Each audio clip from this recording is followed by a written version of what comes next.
Ayan na guys. Ayan na mga super mom. Hot cook ng ating ampalaya.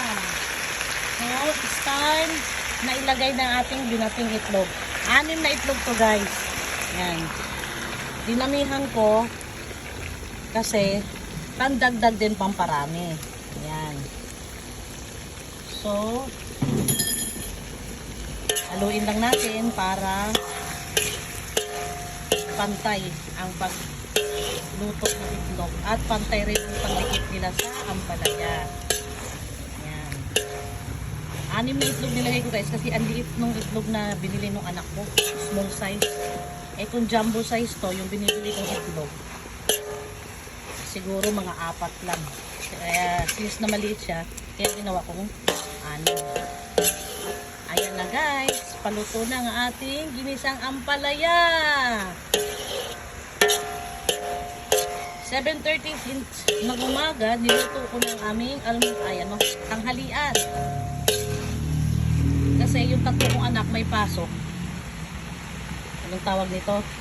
Magbabaon sila. Eh magluluto sana yung anak ko ng gunisa. Sabi ko wag na, lutuin ko na lang yung gulay.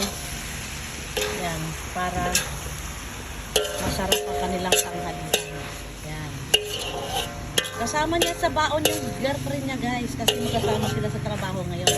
Pati girlfriend niya, sinasama niya sa pagbalot ng baon. So, nagbabalot siya guys ng 2 kanin, 2 ulam. Ayan. Tapos yung kuya nila nakaalis na. Hindi na nakahintay kasi 7 ang pasok. Dadaanan na lang ng kapatid niya, si Jason. Dadaanan na niya ang pananghalian ni Jason.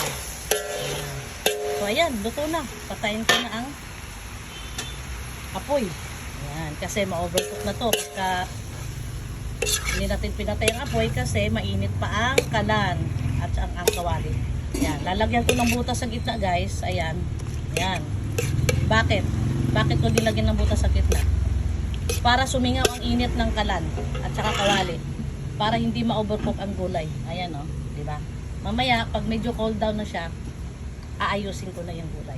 Thank you for watching! Bye!